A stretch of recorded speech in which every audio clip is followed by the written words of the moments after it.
Hello everyone, स्वागत है आपका आज की क्लास में और मैं हूं आपका नेट वाला भैया। हाँ जी, चलिए करते हैं आज की क्लास की शुरुआत। ये लास्ट क्लास में हम लोगों ने सैंपलिंग के मेथड्स, सैंपलिंग क्या होता है इसकी चर्चा करी थी। आज हम लोग पढ़ने वाले हैं क्या, हाइपोथेसिस टेस्टिंग। ठीक है, हाँ जी सर। तो इसमें बहुत सारी चीजें हैं, हम लोग एक एक चीज करके डिस्कस करेंगे। टाइप 1 एरर क्या होता है, टाइप 2 एरर क्या होता है, नल हाइपोथेसिस क्या होता है ना, और आपका ऑल्टरनेटिव हाइपोथेसिस क्या होता है। तो उससे पहले हम समझते हैं कि भाई हाइपोथेसिस होता क्या है। टेस्टिंग तो हम करेंगे ही, लेकिन आपने जब हमारा रिसर्च का प्रोसेस चल रहा था उसमें मैंने बताया था कि सबसे पहले ऑब्जेक्टिव से पहले हम लोग फॉर्मुलेट करते हैं हाइपोथेसिस को। तो हाइपोथेसिस क्या होता है, देखिए हाइपोथेसिस बेसिकली क्या है, एक अजम्पशन है। किस चीज का अजम्पशन भाई, कि जो पॉपुलेशन का पैरामीटर है, ठीक है, पॉपुलेशन का पैरामीटर है, उस बेस पर क्या स्टैटिस्टिक्स के सैंपल लिया गया है या नहीं लिया गया। समझ में आई बात। हाँ जी सर। तो हाइपोथेसिस क्या है, एक टेंटेटिव स्टेटमेंट कह सकते हैं आप, या फिर उसको एक अजम्पशन कह सकते हैं कि पॉपुलेशन के पैरामीटर के बेस पर सैंपलिंग का जो स्टैटिस्टिक्स है वो है या नहीं है। आइए चलते हैं क्लास में और इसको एक एक करके आराम से समझते हैं। हाइपोथेसिस टेस्टिंग देखिए क्या कहता है, कहता है in our day to day life, हमारे डे टू डे लाइफ में we see different commercial advertisement in the television, newspaper, magazines. हम लोग अलग अलग कमर्शियल एडवर्टीजमेंट देखते हैं, कहाँ, टेलीविजन पे, न्यूज़पेपर पे, मैगजीन्स पे, जिसमें कुछ कुछ दिया रहता है। जैसे कैसे बोला, it is such as the refrigerator of certain brand save 20% electric bill. हाँ ये बात है, हम लोग देखते हैं ना, बोल रहा भाई ये फ्रिज जो है वो 20% इलेक्ट्रिसिटी की बचत करता है। हाँ सर देखते हैं। कहता है motorcycle of certain brand give 60 kilometre litre क्या पर माइलेज, मतलब पर किलोमीटर लीटर माइलेज देता है। 1 किलोमीटर में सॉरी 1 लीटर में 60 किलोमीटर गाड़ी आपको चलेगा। ठीक है, ये ब्रांड का मोटरसाइकिल। फिर देखते हैं क्या कि a detergent of certain brand produce the cleanest wash. ये भी देखते हैं कि भाई साहब, हाँ हम बोलता ना घड़ी पहले इस्तेमाल करें फिर विश्वास करें, तो क्यों, ये ब्रांड क्या करता है सर, ये पहले ही आप पर क्या आपको बताता है कि ये श्योरिटी है, ठीक है, कि हम जो दे रहे हैं वो सही है। अब देखिए कौन है, कह रहा 99 out of 100 dentist recommend a brand a toothpaste for their patient to have teeth against cavity. तो बोल रहा भाई सर 99 100 में से 99 क्या डेंटिस्ट जो हैं वो ये रिकमेंड करते हैं कि आप ऐसा पेस्ट लें जो कैविटी को खत्म करे। नहीं, हाँ जी sir. So now the question is, अब क्वेश्चन क्या है, पूरा now the question is arise in our mind, हमारे माइंड में क्वेश्चन अराइज होना चाहिए। क्या question, can such type of claims be verified statistically. क्या ये जो सारा क्लेम हम करते हैं, नहीं ये तो क्लेम ही है ना, कि 20% इलेक्ट्रिसिटी बिल बचा रहा है, 60 किलोमीटर की रेंज से मतलब पर लीटर मेरा माइलेज दे रहा है, क्लीनेस्ट वॉश है, या फिर कैविटी के लिए ये यूज करना चाहिए। तो ये क्या, ये बेसिकली क्लेम है। तो क्या इस क्लेम को हम स्टैटिस्टिकली वेरीफाई कर सकते हैं? हाँ, तो इसका जवाब क्या होना चाहिए, क्या, fortunately in many cases answer is yes. बहुत सारे केस में आंसर क्या होगा, यस होगा। क्यों, क्योंकि हमको इसकी टेस्टिंग करनी पड़ेगी। ठीक है, कह रहा है the technique of testing such a type of claims और स्टेटमेंट और assumptions is known as the testing of hypothesis. तो इसी जो क्लेम है, जो इस तरह के क्लेम है, उसको स्टैटिस्टिकली क्या करना, क्लेम, assumption या इसको स्टेटमेंट बोलते हैं, इसको टेस्ट करना, यही कहलाता है क्या, हाइपोथेसिस टेस्टिंग। क्लियर है बात, अब समझ में आ गई। हाँ जी सर। क्या कह रहा है आगे देखिए, कह रहा था ट्रूथ और फॉल्सिटी ऑफ अ क्लेम और statement is never known unless we examine the entire population. बोल रहा भाई साहब, जब तक हम पूरे एंटायर पॉपुलेशन को जान नहीं लेंगे, ठीक है, तब तक हम ये स्टेटमेंट और इसको हम क्लेम नहीं कर सकते हैं या जांच नहीं कर सकते हैं। कह रहा but practically it is not possible in mostly situation, so we take a random sample from the population under study and use the information content in this sample to take the decision whether a claim is true और false. तो बोल रहा है देखिए, अच्छा एक बात बताइए, अगर मान लेते हैं मुझे ये चेक करना है कि भाई रेफ्रिजरेटर 20% इलेक्ट्रिक बिल बचाता है या नहीं बचाता है, तो क्या इसके लिए हमको जितना रेफ्रिजरेटर बनाएंगे सबको चेक करके देख पाएंगे? क्या ये पॉसिबल है? नहीं है सर। तो क्या करना पड़ेगा, तो उस रेफ्रिजरेटर के सर्टेन हमको सैंपल्स लेने पड़ेंगे, मतलब 5, 7, 10 रेफ्रिजरेटर हमको सैंपल के तौर पर लेना पड़ेगा, और फिर वो चेक करके देखना पड़ेगा, हम टेस्ट करके देखेंगे और उस टेस्टिंग के बेस पर वो जो सैंपल लिए हैं 8-10, उस टेस्टिंग के बेस पर हम ये बता पाएंगे, डिसीजन दे पाएंगे कि जो हमने स्टेटमेंट, अजम्पशन या क्लेम किया है वो सही है या नहीं है। क्लियर है बात? हाँ, तो इसके लिए हमें क्या लेना पड़ेगा? एक सैंपल। पूरे पॉपुलेशन के को कभी भी हम नहीं कर सकते हैं, पूरा पॉपुलेशन हम कभी नहीं ले सकते, बहुत बहुत बहुत रेयर होगा। ठीक है, हाँ जी सर। अब आगे देखिए क्या कह रहा है। कह रहा है in all the cases discussed above, the decision maker is interested in the making inference about the population parameter। तो बोल रहा है जो भी ऊपर केस हमने डिस्कस किया 4-5, उस बेसिस पर डिसीजन मेकर क्या करेगा? इंटरेस्ट होगा किस चीज के लिए? इन्फ्रेंस बनाने में। कौन सा इन्फ्रेंस? क्या अनुमान लगाएगा भाई? पॉपुलेशन के पैरामीटर के बेस पर। क्लियर बात?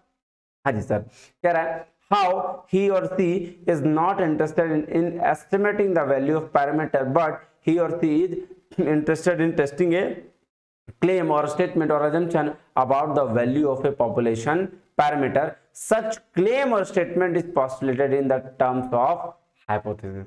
तो अब ध्यान दीजिएगा, ये क्या बोला? बोला भाई साहब वो है तो ये इसमें इंटरेस्ट नहीं होगा कि उसका वैल्यू क्या है पैरामीटर का, वो इसमें इंटरेस्ट होगा कि उस एक जो स्टेटमेंट है, जो क्लेम है, जो एजम्पशन है, उसकी वैल्यू क्या है। ठीक है ना, पॉपुलेशन के पैरामीटर की वैल्यू क्या है, और उसी वही क्लेम, वही स्टेटमेंट क्या कहलाएगा? Terms of hypothesis. हाइपोथेसिस का जो टर्म्स है वो ये क्या, यही कहलाएगा। तो क्लेम, अजम्पशन, स्टेटमेंट सब क्या है सर? वही है। पॉपुलेशन के बेस पर अगर हम स्टैटिक के सैंपल को मिलाने की कोशिश करते हैं तो उसी को हम लोग क्या बोलते हैं? हाइपोथेसिस बोलते हैं। अब आइए आगे चलते हैं। कह रहा है इन statistics a hypothesis is a statement. क्या बोल रहा? ध्यान सुनिएगा, क्या बोल रहा? स्टैटिस्टिक्स में हाइपोथेसिस क्या है? एक स्टेटमेंट है, और अ क्लेम एक क्लेम है या एन अजम्पशन है about the value of A population parameter. किसकी? पॉपुलेशन पैरामीटर की वैल्यू, जिसमें आ जाता है मीन, मीडियन, वेरिएंस, प्रोपोर्शन सारा। ठीक है, तो पॉपुलेशन के पैरामीटर के बेस पर एक एजम्पशन, एक स्टेटमेंट, एक क्लेम को स्टैटिस्टिकली टेस्ट करना हाइपोथेसिस टेस्टिंग कहलाता है। कह रहा सिमिलरली इन केस ऑफ 2 और more population a hypothesis comparative statement और क्लेम और an assumption about the values of the population parameter. Clear बात? तो बोल रहा है भाई 2 या 2 से ज्यादा अगर आप हाइपोथेसिस बना रहे हो तो उसके लिए क्या है? उसके लिए भी कुछ नहीं है भाई, अब कंपैरेटिव स्टेटमेंट बना लेंगे, कंपैरेटिव क्लेम कर लेंगे, अजम्पशन बना लेंगे। किसके बेस पर? पॉपुलेशन के पैरामीटर के बेस पर। क्लियर है बात? हाँ जी सर। कह रहा means of 2 population are equal, variance of 1 population is greater than 1, the plural hypothesis is hypothesis. देखिए ये बात है भाई साहब, एक किया तो एक के बेस पर देख लेंगे, प्लूरल मतलब 2 या 2 से ज्यादा किया तो उसके बेसिस पर हाइपोथेसिस भी देखा जा सकता है। अब ये हो गया हाइपोथेसिस टेस्टिंग या हाइपोथेसिस। तो हाइपोथेसिस में 2 तरीके के हाइपोथेसिस हम बेसिकली चर्चा करते हैं। कौन कौन सा सर? एक है नल हाइपोथेसिस। नल हाइपोथेसिस क्या हुआ कि नल हाइपोथेसिस में जब आप 2 चीजों में कोई डिफरेंस नहीं रखते हो, इक्वल भावना रखते हो, नहीं, there is not difference between this and this, same चीज इक्वल। और ऑल्टरनेटिव में होता है कि एक ज्यादा दूसरा कम, या दूसरा ज्यादा पहला कम। आइए पढ़िए, समझते हैं चीजों को। देखिएगा जी, सबसे पहले क्या बोला, ये ध्यान दीजिएगा। सबसे पहले बोला नल हाइपोथेसिस एचओ, इसको किससे रिप्रेजेंट करते हैं? एचओ से। Represents a theory that has been put forward. कैसा थ्योरी? कहता है either because it is believed to be true और because it is to be used as a basis of argument but has not been proved. क्या बोला भाई साहब? ध्यान समझिए। एचओ क्या रिप्रेजेंट करता है? एक थ्योरी जिसको आगे पुट फॉरवर्ड किया गया है। आइदर, क्यों? आइदर या तो because it is believed to be true, या तो इसको सही होना है, या because it is to be used as a basis of argument, या इसको आर्गुमेंट के बेसिस पर सही करना है। कह रहा but has not been proved. ये आर्गुमेंट के बेसिस पर बोला तो गया लेकिन प्रूव नहीं है। इसका मतलब आप सिंपल समझिए, या तो प्रूव हुआ है या तो प्रूव नहीं हुआ है, सिंपल। तो फॉर एग्जांपल क्या बोल रहा है? कह रहा है in respect of a clinical trial of a new drug. मान लेते न्यू ड्रग वो ड्रग नहीं, यहाँ दवाई को ड्रग्स बोला गया, ठीक है।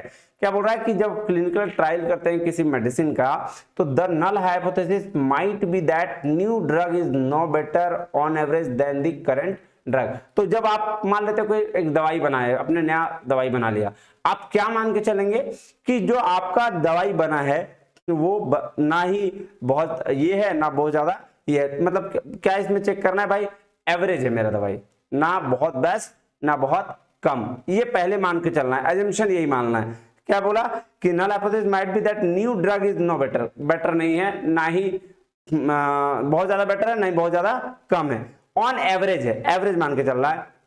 देन द करंट ड्रग, जो करंट ड्रग जो अभी अभी दवाई चल रही है उसके बेसिस पर जो नया दवाई आया है वो एवरेज है, ना ज्यादा न कम, ठीक है, ये मान के चलना है। मैंने पहले बोला ना कि नल हाइपोथेसिस मतलब होता है इक्वल, डिफरेंस, कोई डिफरेंस नहीं रहना, ठीक है, बराबर बराबर। सो कह रहा है we would write HO, कह रहा है there is no difference between the two drugs on average। देख रहे हो क्या बोला, बोला there is no difference between two drugs, दो ड्रग्स यानी दो दवाई के बीच में कोई डिफरेंस नहीं है, एवरेज है। कह रहा है we give a special consideration to the null hypothesis, तो हम लोग क्या करते हैं, स्पेशल कंसिडरेशन देते हैं क्या, नल हाइपोथेसिस को। क्यों, कह रहा है this is due to the fact that the null hypothesis relates to the statement being tested, whereas the alternative hypothesis relates to the statement to be accepted if when the null hypothesis is rejected। तो ये बात बिल्कुल fact है। हम लोग हमेशा consider किसको करते हैं, नल हाइपोथेसिस को, क्योंकि यहाँ पे हम लोग जब नल हाइपोथेसिस को देखते हैं तो बोलते हैं भाई इसको हमको टेस्ट करना है, तो नल हाइपोथेसिस जैसे आपने रिजेक्ट किया इसका मतलब क्या, अल्टरनेटिव को एक्सेप्ट कर लिया, क्योंकि अल्टरनेटिव का मतलब ही क्या होता है, या तो ज्यादा या तो कम, ठीक है। जैसे मान लेते हैं इसमें बोला ना नल हाइपोथेसिस में कोई डिफरेंस नहीं है, दोनों बराबर है, लेकिन जैसे बराबर से मान लेते हैं ये 50-50% है और 50 से 51 हो गया तो ये ऑलरेडी 49 हो गया, इसका मतलब आपने अगर कोई डिफरेंस आ गया तो वो अल्टरनेटिव हाइपोथेसिस आ गया। क्लियर है, तो इसीलिए हम हमेशा टेस्टिंग नल हाइपोथेसिस पे करते हैं और अल्टरनेटिव को एक्सेप्ट करते हैं। क्लियर है बात, देखिए क्या बोल रहा है अल्टरनेटिव हाइपोथेसिस, ये आइए समझिएगा क्या कह रहा है, कह रहा है H1 is a statement of what statistical hypothesis test is to be set up और एस्टैब्लिश। तो H1 क्या है,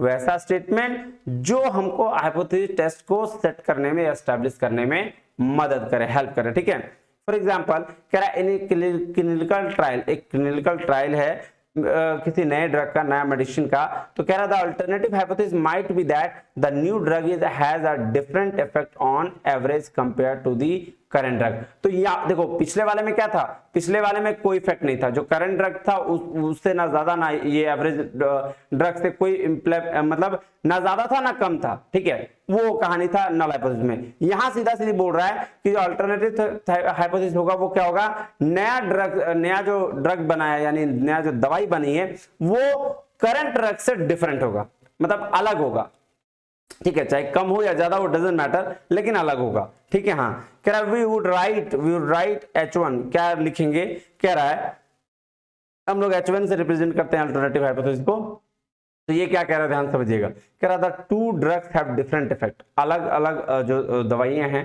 वो उसके अलग अलग इफेक्ट है on average। The alternative hypothesis might also be that the new drug is better on the average than the current drug। तो alternative hypothesis क्या हुआ कि जो मेरा अभी करंट ड्रग है, मतलब करंट दवाई जो चल रही है उससे जो मैंने नई दवाई लॉन्च की है वो क्या है, ज्यादा बेस्ट है, उसको हम लोग बोलते हैं अल्टरनेटिव हाइपोथेसिस। क्लियर है बात, in this case we would write H1 the new drug is better than the current drug on average। Clear है बात, हाँ जी सर। तो बेसिकली नल और अल्टरनेटिव आप समझिएगा, नल को हम लोग टेस्ट करते हैं, उसमें हम बोलते हैं कि भाई साहब there is no difference between the variables, इसके बीच में कोई डिफरेंस नहीं है, ठीक है, हाइपोथेसिस में कोई डिफरेंस नहीं है। अब जैसे ही हम टेस्ट करते हैं, टेस्ट करने के बाद हमको डिफरेंस क्रिएट हो जाता है तो वो किस में आ जाता है, अल्टरनेटिव में। क्लियर है बात, हाँ जी सर। कह रहा है the final conclusion once the test has been carried out is always given in the terms of null hypothesis. तो फाइनल कंक्लूजन क्या बोल रहा है कि एक बार जब टेस्ट कैरिड कर लिया गया तो उसका ऑलवेज टर्म्स किस में आता है, नल हाइपोथेसिस में आता है। कह रहा we either reject HO in the favour of H1 और डू नॉट रिजेक्ट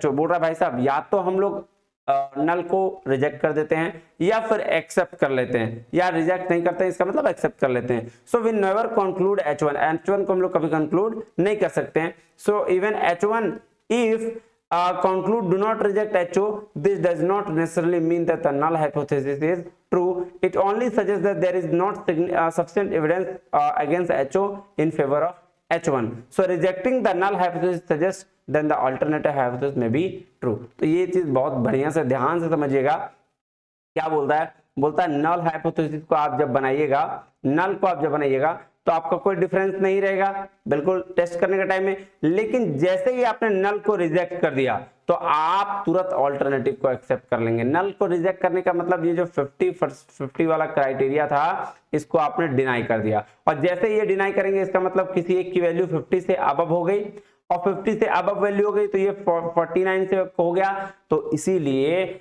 इसको बोला जाता है क्या कि जब नल हाइपोथेसिस रिजेक्ट हो जाता है तो हम क्या करते हैं, ऑल्टरनेटिव को एक्सेप्ट कर लेते हैं। क्लियर है बात? हाँ जी सर। आइए अब नेक्स्ट चलते हैं।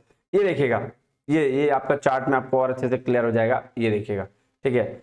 आइए क्या बोल रहा, examples of HO and HA, क्या एग्जांपल है, कह रहा है there is no extra sensory perception, कोई भी एक्स्ट्रा सेंसरी परसेप्शन नहीं है किसका, नल हाइपोथेसिस में। कह रहा है there is no difference between the mean pulse rate और between men and women, men के पल्स रेट और वुमेन के पल्स रेट में कोई डिफरेंस नहीं है, तो ये नल हाइपोथेसिस का एग्जांपल है। तीसरा देखिए, कह रहा है there is no relationship between the exercise intensity and the resulting aerobic benefit, तो इसमें भी कोई डिफरेंस नहीं है। तो जहां देयर इज नो डिफरेंस दिख जाए, नो रिलेशनशिप दिख जाए, नो कुछ भी दिख जाए, तो नो का मतलब, नो डिफरेंस मतलब सीधा सीधी समझ लेना बात किसकी, नल हाइपोथेसिस कर रहा है। अब देखिए अल्टरनेटिव हाइपोथेसिस का क्या एग्जांपल दिया, बोला there is extra sensory perception, मतलब एक्स्ट्रा सेंसरी मतलब ज्यादा है, यहां पे बोला था नहीं है कोई डिफरेंस नहीं है, लेकिन यहां बोला देयर इज एक्स्ट्रा मतलब बराबर तो नहीं है, ज्यादा हो गया, इसका मतलब ऑल्टरनेटिव हाइपोथेसिस है। उसी तरह से men have lower mean pulse rate than women, तो वुमेन से ज्यादा क्या मेन है, मतलब ज्यादा कम की बात हो गई, तो आ गया ऑल्टरनेटिव हाइपोथेसिस। फिर increasing exercise intensity increase the resulting aerobic benefit, देखिए तो यहां बोल रहा था कि कोई रिलेशनशिप नहीं है, लेकिन यहाँ रिलेशनशिप दिखा रहा है, बोल रहा भाई साहब जैसे एक्सरसाइज इंटेंसिटी को बढ़ाएंगे वैसे ही आपका एरोबिक बेनिफिट भी बढ़ने लगेगा। तो ये देखिए ये भी इसमें क्या हो गया, इसको भी हम बोलते हैं जी क्या, अल्टरनेटिव हाइपोथेसिस। अब यहां एक वर्ड आता है level of significance. Level of significance क्या है, ध्यान दीजिएगा, लेवल ऑफ सिग्निफिकेंस का मतलब होता है कि भाई कितने परसेंट की आपके रिसर्च में कमी है। जैसे अगर मैं बोलूं कि आपने 95% कर लिया कंप्लीट, तो जो 5% की कमी यही लेवल ऑफ सिग्निफिकेंस कहलाता है। क्लियर बात? हाँ, आपका रिजल्ट 95% एक्यूरेट है तो 5% इनएक्यूरेट है। देखिए क्या बोल रहा है, level of significance is determined by the researcher symbolised by alpha, alpha से इसको डिनोट करते हैं, is affected by the sample size and nature of the experiment, ठीक है। कॉमन लेवल जो होते हैं वो 5%, 1% और 10% का भी होता है, ठीक है। क्लियर बात? कह रहा है indicates probability that researcher made a error in rejecting the null hypothesis, बोल रहा है क्या प्रोबेबिलिटी बताता है कि जब भी नल हाइपोथेसिस को उसने रिजेक्ट किया तो उसमें उसका क्या हो गया, गलती आ गई, एरर हो गया, ठीक है। अब उसके बाद एक वर्ड आता है क्रिटिकल रीजन, ध्यान दीजिएगा सर। देखिए दो तरह के टेस्ट होते हैं, एक सिंगल टू टेल टेस्ट होता है, टू टेल टेस्ट मतलब दो तरफ, ये देखिए पूछिए, देख रहे हो पूछ, और ये वन टेल टेस्ट मतलब एक ही तरफ पूछिए। तो जब हम बात करेंगे क्रिटिकल रीजन की तो वो बोलता है, देखिए the critical region a set of values that test statistics that allows us to reject H O, तो एचओ को रिजेक्ट करने के लिए वो जो टेस्ट स्टैटिस्टिक्स हम बनाते हैं उसको हम लोग बोलते हैं क्या, क्रिटिकल रीजन। ये जो पार्ट होता है ना, ये पार्ट, ये पार्ट इसको बोलते हैं क्रिटिकल रीजन। तो ये टू टेल्ड में ये दो क्रिटिकल रीजन हो गए और वन टेल्ड में ये वन क्रिटिकल रीजन हो गया। क्लियर है बात? हाँ जी। आइए देखते हैं एक और चार्ट में, इसके थ्रू और समझते हैं क्या बोल रहा है। क्रिटिकल रीजन और rejection region is the set of all value of the test statistics that cause us to reject the null hypothesis. तो क्या अब देखिएगा सिग्निफिकेंस लेवल की क्या बात कर रहा है, बोल रहा है significance level is the probability that the test statistics will fall in the critical region when the null hypothesis actually true, जब नल हाइपोथेसिस एक्चुअली ट्रू होगा, ठीक है। और तो कॉमन वैल्यूज क्या होगा इसके, देखिए 10% का निकाला तो 0.1, ठीक है, 5% और ये 10%, क्लियर, सॉरी ये 1%, 5% और 10%, ये तीनों वैल्यू पे होता है। अब है क्रिटिकल वैल्यू, कहला critical value is any value that separates the critical region from the value of test statistics would not cause us reject the null hypothesis. तो क्रिटिकल रीजन और सिग्निफिकेंस लेवल, क्या significance level कभी मतलब जितना actually significance level type 1 error को कहते हैं, एक तरह का ये एरर हो गया कि भाई साहब कितना मेरा रिजल्ट एक्यूरेट नहीं है, 5%, 10% और 1%, ठीक है। जैसे अगर मैं ये कहूं कि मैंने जो हाइपोथेसिस बनाया था उसमें से 95% मेरा एक्यूरेट हो गया, अल्टरनेटिव एक्सेप्ट कर लिया मैंने, तो 5% जो एक्यूरेसी नहीं हुई that is a part of significance level. Clear है बात? हाँ जी सर। अब आ जाइए हम लोग पढ़ते हैं प्रोसेस ऑफ हाइपोथेसिस टेस्टिंग। तो हाइपोथेसिस टेस्टिंग कैसे होता है, आइए इसको चेक करते हैं, देखिएगा, है ना। आइए सबसे पहले जो मेरा काम होता है कि फॉर्मुलेट करना नल हाइपोथेसिस या अल्टरनेटिव। कौन सा बोलता है, फॉर्मुलेट नल और alternative hypothesis confronting to the problem. तो कंफर्म करने आपको क्या करना है, नल हाइपोथेसिस को फॉर्मुलेट कर लेना है। उसके बाद क्या करना है, डिसाइड लेवल ऑफ सिग्निफिकेंस या डिग्री ऑफ फ्रीडम। बोल रहा भाई साहब कितना परसेंट आपको लगता है कि आप एक्यूरेट नहीं रह पाए, वो आप डिसाइड कर लीजिए। तो लेवल ऑफ सिग्निफिकेंस। फिर उसके बाद टेस्ट करना है कि कौन सा टेस्ट हमको लगाना है, 2 टेल लगाना है, टी टेस्ट, जेड टेस्ट, क्या लगाना है, फिर ये देखेंगे। और फिर उसके बाद स्टैंडर्ड एरर को चेक करेंगे। उसके बाद कंप्यूट करेंगे टी वैल्यू और जेड वैल्यू, ठीक है। टी वैल्यू जेड वैल्यू मतलब टेबल वैल्यू, ठीक है, ठीक है। अब उसके बाद सर्टेन करेंगे टेबल वैल्यू को eight appropriate level of significance and degree of freedom. और उसके बाद हम कंपेयर करेंगे टी वैल्यू को जेड वैल्यू से, ठीक है, टेबल वैल्यू को है ना कैलकुलेटेड वैल्यू से। तो बोल रहा है if calculated value is less than the table value then accept the hypothesis. अगर कैलकुलेटेड वैल्यू मेरा कम होगा किससे, टेबल वैल्यू से, तो हम एक्सेप्ट करेंगे हाइपोथेसिस को। और अगर कैलकुलेटेड वैल्यू मेरा ज्यादा होगा तो हम क्या करेंगे, हाइपोथेसिस को रिजेक्ट कर देंगे। तो ये पूरा का पूरा प्रोसेस, इसको याद रखिएगा, very very very important, exam में इससे क्वेश्चन पूछा गया है, ठीक है। और टाइप 1 एरर, टाइप 2 एरर, क्या कहते हैं इसको, नल और आपका अल्टरनेटिव हाइपोथेसिस से भी क्वेश्चन पूछा गया है। अब देखिए ये टाइप 2 एरर और टाइप 1 एरर क्या होता है, इसको समझिएगा। Significance level is type 1 error, ठीक है, और बेटा error is called type 2 error. तो आप देखिए ध्यान से समझिएगा क्या होता है टाइप 1 एरर। देखिए टाइप 1 एरर बोलते हैं जब हम राइट चीज को रिजेक्ट कर देते हैं। राइट चीज को रिजेक्ट कर मतलब जब नल हाइपोथेसिस मेरा राइट था और हमने उसको रिजेक्ट कर दिया, टाइप 1 एरर। जब यहां होता है रॉन्ग को एक्सेप्ट, जब नल हाइपोथेसिस मेरा रॉन्ग था और हमने उसको एक्सेप्ट कर लिया, उसको बोलते हैं क्या, टाइप 2 एरर। ध्यान से समझिएगा, मैंने बोला जब नल हाइपोथेसिस मेरा राइट था और मैंने रिजेक्ट कर दिया तो उसको बोलते हैं क्या, सर टाइप 1 एरर। और जब नल हाइपोथेसिस मेरा रॉन्ग था और मैंने एक्सेप्ट कर लिया उसको बोलते हैं क्या, टाइप 2 एरर। क्लियर है बात, हाँ जी सर। तो आरआर और डब्ल्यू याद रखिएगा, क्लियर हो जाएगा। अब देखिए टाइप 1 एरर को अल्फा एरर भी कहते हैं, टाइप 2 एरर को बेटा एरर भी कहते हैं। टाइप 1 एरर प्रोड्यूसर रिस्क कहलाता है, सिग्निफिकेंस लेवल भी बोलते हैं इसको। और टाइप 2 एरर कंज्यूमर रिस्क के लिए होता है। क्लियर बात। टाइप 1 एरर जो है कॉन्फिडेंस लेवल बोलते हैं इसको, पावर ऑफ द टेस्ट बोलते हैं टाइप 2 एरर को। देखिए कहता है false fire alarm leading to inconvenience, ये था type 1 error. Missed fire leading to disaster, तो ये क्या टाइप 2 एरर। बोल रहा है अब देखिए कह रहा है इफेक्ट क्या होगा प्रोसेस पे, बोल रहा है unnecessary cost increase due to the frequent changes की वजह से।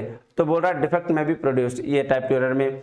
अब देखिए यूजुअली देखिए कंट्रोल्ड मेथड है ये, यहाँ एरर जो होगा वो फिक्स्ड होगा, चाहे वो 1% हो, 5% हो या 10% हो, कि भाई हमारा इतना एक्यूरेट नहीं हो सकता है। और यूजुअली कंट्रोल 10% से ज्यादा होता है यहाँ, ठीक है। सिंपल डेफिनेशन क्या है, तो sir innocent declare by guilty, guilty declare by as a innocent, ठीक है, क्लियर बात है। अब देखिए इस चार्ट को भी समझिएगा, वेरी वेरी इंपॉर्टेंट। यहाँ देखिए मैंने क्या बोला, जब नल हाइपोथेसिस क्या होगा, ट्रू है और रिजेक्ट कर देंगे, राइट को रिजेक्ट कर दिया, ये देखिए राइट है ना, ये राइट है, राइट को रिजेक्ट कर दिया, टाइप 1 एरर।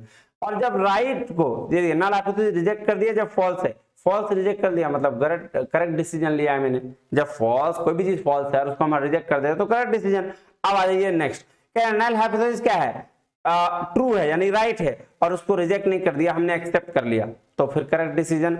और यहां देखिए नल हाइपोथेसिस फॉल्स था और हमने नॉट एक्सेप्ट रिजेक्ट किया यानी एक्सेप्ट कर लिया, नॉट रिजेक्ट मतलब एक्सेप्ट कर लेना, ठीक है। तो नल हाइपोथेसिस क्या था, फॉल्स था और हमने एक्सेप्ट कर लिया, तो ये क्या बन गया, टाइप 2 एरर बन गया। तो देखिए टाइप 1 एरर को फॉल्स पॉजिटिव भी कहते हैं, इसको डिनोट करते हैं अल्फा से।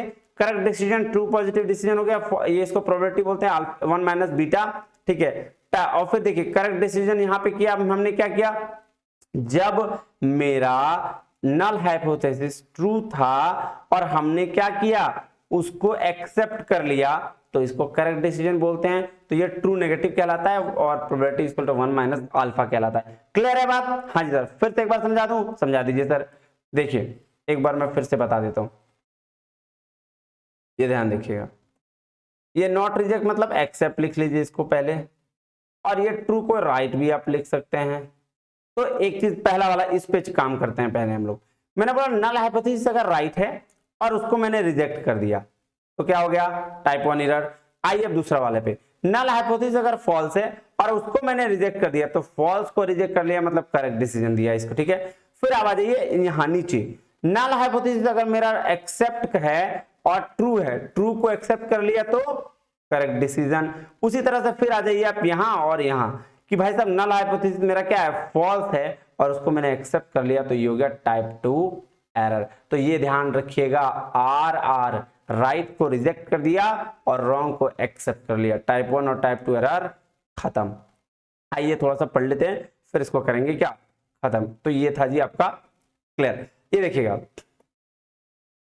Type 1 and type 2 errors. तो type 1 errors refers to the situation where we reject the null hypothesis when it is true. देख लीजिए क्या, राइट को रिजेक्ट कर दिया, ठीक है, H is wrongly rejected. कह रहा है there is no difference between the two drugs on average. Type 1 error will occur if they conclude that the two drugs produce different effect on the when actually is not a difference. जब कोई difference ही नहीं है और फिर भी difference create कर रहे हैं तो इसको हम लोग क्या बोलेंगे, टाइप 1 एरर। तो इसको सिग्निफिकेंस लेवल भी बोलते हैं, अल्फा से डिनोट करते हैं।